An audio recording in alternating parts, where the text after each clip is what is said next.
당신은 사람 보는 눈이 필요하군요.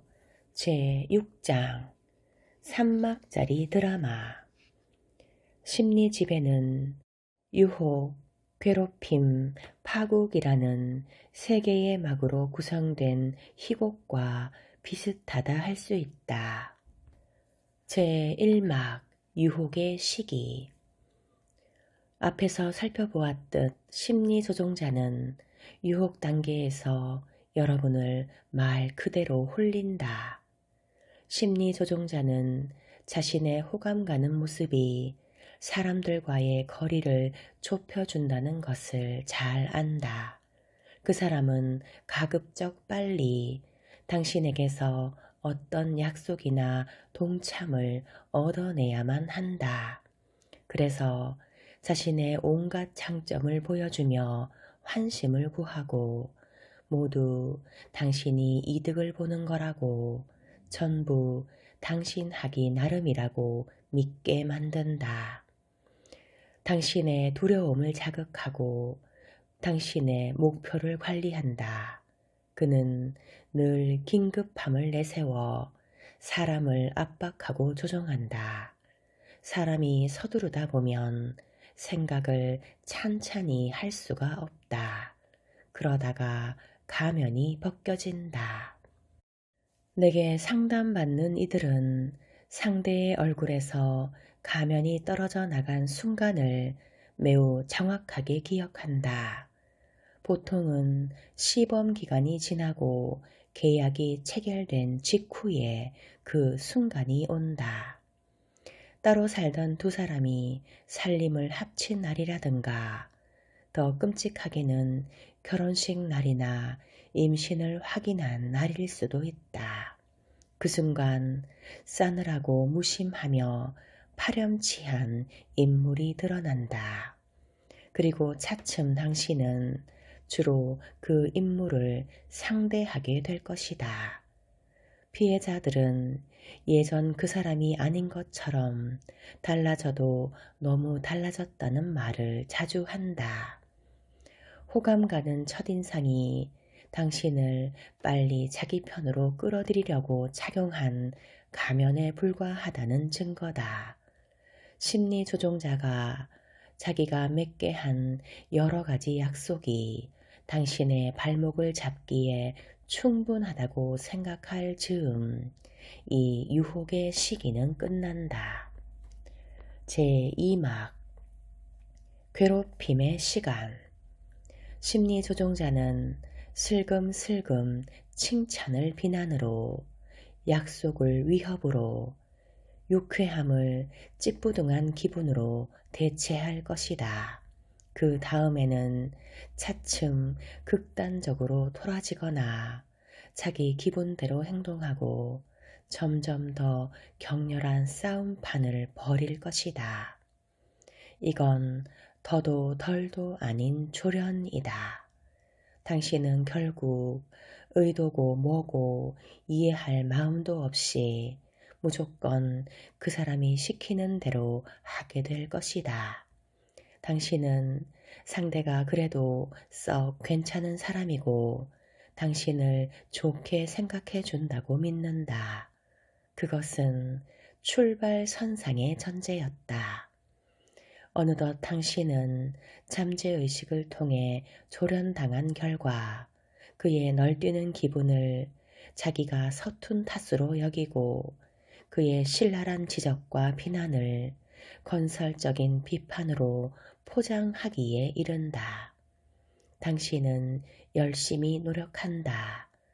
그 사람의 기대를 예측하고 그에게 부응하려 애쓰다가 진이 빠질 것이다.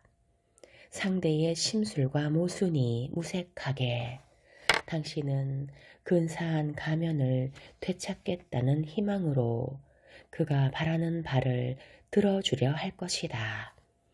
그래봐야 소용없다. 깨달음은 너무 늦게야 온다.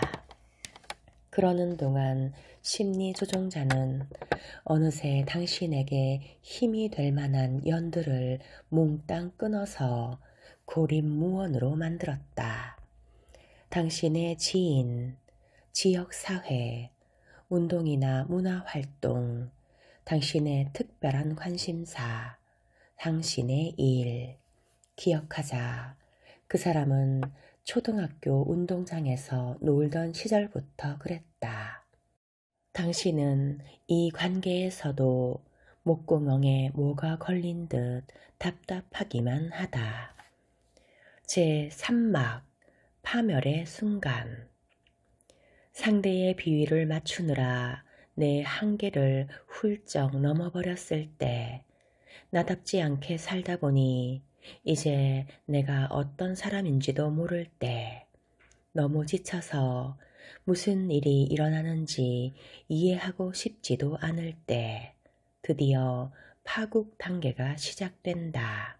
당신은 비정상적인 상태로 살고 있다. 고함치는 소리가 빗발치는 부조리한 세상에서 살아간다. 상대가 일부러 당신의 잠을 방해하기 때문에 피난처는 없다. 허구한 날 험악한 장면을 겪다 보니 당신은 늘 해쓱하고 혼이 빠진 사람 같다. 심리조종자는 전능 환상에 취해서 자신의 못된 짓에 중독되다시피 한다. 그 사람이 못 끊는 약, 그게 바로 당신이다. 중독자들이 의뢰 그렇듯 심리조종자도 점점 더 센 약을 원한다. 사태는 갈수록 악화된다. 괴롭힘이 저절로 중단되는 경우는 극히 드물다. 중증 중독자가 외부의 도움 없이 스스로 마약을 끊었다는 얘기를 들어본 적이 있는가? 난 정말 뼈도 못 추릴 뻔했어요. 내가 20년 넘게 상담을 하면서 모든 피해자가 한 말이다. 당신이 기운을 내서 끝을 내지 않으면 진짜 목숨이 위태로운 지경까지 갈 수도 있다. 이것은 고의적인 암살이다. 피해자들이 암이나 그 밖의 중증 질환을 얻게 되는 경우도 많이 보았다. 그들은 자기네가 극심한 스트레스를 겪으면서 살다 보니 몹쓸 병에 걸린 것 같다고 말하곤 했다. 한마디로 파국 또는 파멸이라는 말은 과장이 아니다. 심리조종자를 상대하는 일에는 목숨을 잃을 수도 있는 위험이 있다는 객관적인 사실, 이것을 기억하라. 스트레스를 피하는 게 상책이라는 라보리 교수의 나는 전적으로 동의한다. 그러니 도망쳐라. 심리조종자, 그들은 누구인가? 코 흘리게 몹쓸 녀석 또는 악동. 나는 심리조종자가 어른의 외모, 성인으로서의 책임, 어른의 삶, 어엿한 성인 면허를 지났지만 안타깝게도 정신발달 단계에서 아직 다 자라지 못한 어느 시점에 고착되었고 영영 그 상태로 굳어진 인간이라고 본다. 여러분은 겉모습에 현혹되어 어른을 상대한다고 생각하지만 속에는 7, 8살짜리 어린 애, 그것도 어리석고 못되고 고집 세고 버릇없는 아이가 들어 앉았다. 심리조종자가 유년기에 어린 아이로서는 감당하기 어려운 상황을 겪고서 자기 생존을 위해 생각을 차단했을 거라고 나는 짐작한다. 아이는 너무 고통스러운 나머지 아이의 감정을 느끼지 않기로 했을 것이다. 죄의식도 슬픔도 더는 느끼지 않도록. 하지만 그 때문에 감정의 이입은 불가능하고 삶의 기쁨도 느끼지 못한다. 아이는 쓰라린 경험을 통해 심술은 힘이 세다는 뜻이고 친절은 약해 빠진 거라고 배웠다. 학교 운동장에서나 통하는 적자 생존의 법칙만을 신봉하게 되었다. 심리 조종자는 밟히느냐 밟느냐 둘 중에 하나다. 미움도 많고 겁도 많은 아이, 온 세상을 상대로 싸우는 아이다. 유치한 전능 환상에 고착된 아이는 자기 환경에서 가정된 부모의 전능과 맞서 싸운다.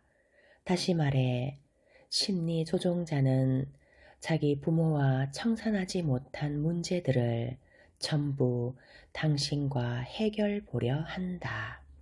심리 조종자는 오히려 어리석은 편이다. 심리 조종자를 따끔하게 다스린다면 그렇게 해를 끼칠 여지가 별로 없을 것이다. 우리는 남의 무례를 참아주고 자기도 뻔뻔하게 무례를 범하는 분위기, 이처럼 예의 없음이 일반화되다 보니 심리 조종자들의 물상식한 행동은 잘 표가 나지 않는다. 게다가 심리 조종자는 남들에게 들켰다 싶으면 도망을 간다. 어울리는 모임, 거주 지역을 바꾸거나 때로는 아예 외국으로 튄다. 지금까지 내가 살펴본 바로는 진정으로 건강한 인간 집단은 심리 조종자가 날뛸 여지를 주지 않는다. 그런 집단에서는 구성원이 좋든 싫든 계제에 맞게 행동할 수밖에 없고 이걸 못하는 사람은 잽싸게 내뺄 수밖에 없다. 그래서 나는 심리 조종자를 코 흘리게 어린애라고 생각한다. 초등학교 이래로 정신적으로 조금도 자라지 못한 아이, 이 전제를 일단 받아들이면 그 사람이 하는 행동이 다 말이 되고 이해된다. 진짜 아니거든. 심리 조종자는 거짓말을 하고 자가당착에 빠지고 기만을 일삼는다. 어린 아이 특유의 마법적 사고를 잘 모르는 사람에게는 이런 소행이 어이가 없다. 하지만 심리 조종자는 자기가 우기기만 하면 그게 진실이 될 것처럼 생각하기 때문에 그러는 것이다. 네가 날 걸고 넘어져 그대로 돌려줄 거야, 반사. 심리 조종자의 투사 기제 역시 그리 교묘하고 세련되었다고는 할 수 없다. 최선의 방어는 공격이다. 자기가 받을 비난을 그대로 남에게 덮어 씌우면 선수를 칠 수 있다. 알아주는 망나니들은 모두 유치원 때부터 이 수법을 알았다. 너 나중에 운동장으로 나와. 이게 바로 그의 협박과 보복의 알맹이다. 심리 조종자가 폭력을 쓸 때는 이유가 있다. 그는 아직도 학교 운동장 같은 곳, 다시 말해 아이들이 좀 치고받고 해도 어른들이 당연하게 여기는 곳에서 문제를 해결하려 든다. 여러분은 심리 조종자의 미숙하고 무책임한 모습을 자주 목격했으면서도 그 사람의 진정한 본성을 깨닫지 못했다. 하지만 그래서 심리 조종자가 위험한 것이다. 감시도 없고 규제도 없다면 깡패가 무슨 짓을 할까? 아내가 운전하는 차에 타이어 바람을 뺄 정도면 어지간할까? 나는 24년간 그들이 얼마나 비열하고 위험천만한 보복을 감행할 수 있는지 귀에 못이 박히도록 들었다. 가끔은 등골이 오싹할 정도다.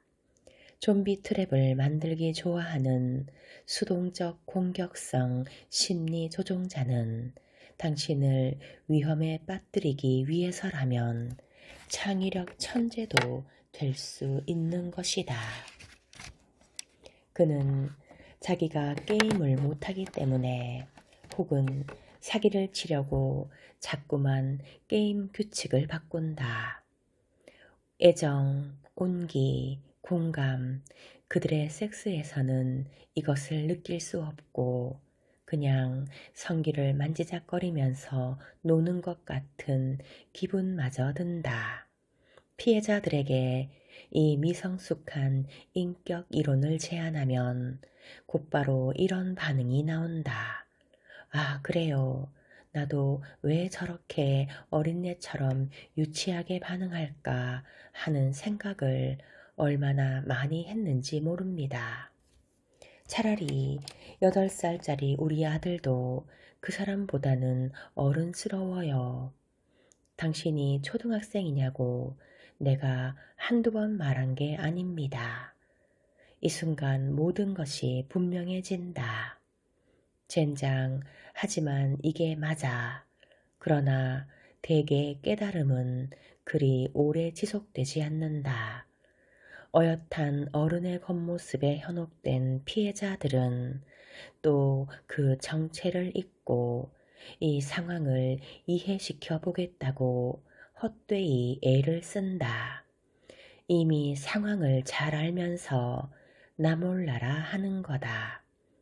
나는 수시로 피해자들에게 상대는 어린애라고 일깨워 주어야 한다. 그러면 그들은 잠시 정신이 번쩍 들었다가 자기들이 이성적인 어른을 상대한다는 착각으로 곧 복귀하고 만다. 이 겉늙은 아이들이 붙잡히지도 않고 어른들 세상을 얼마나 잘 휘젓고 다니는지. 심리조종자의 미성숙함을 완전히 이해하고 체득한 사람들은 심리조종의 함정에 2번 다시 빠지지 않는다. 그들은 이렇게 말한다. 심리조종자들은 완전 어린애예요. 지금은 그런 사람들이 수상한 짓을 꾸미면서 다가오는 모습이 심리 밖에서부터 보인답니다. 이제 나는 하나도 겁나지 않습니다. 그들이 나를 겁낸다면 또 모를까.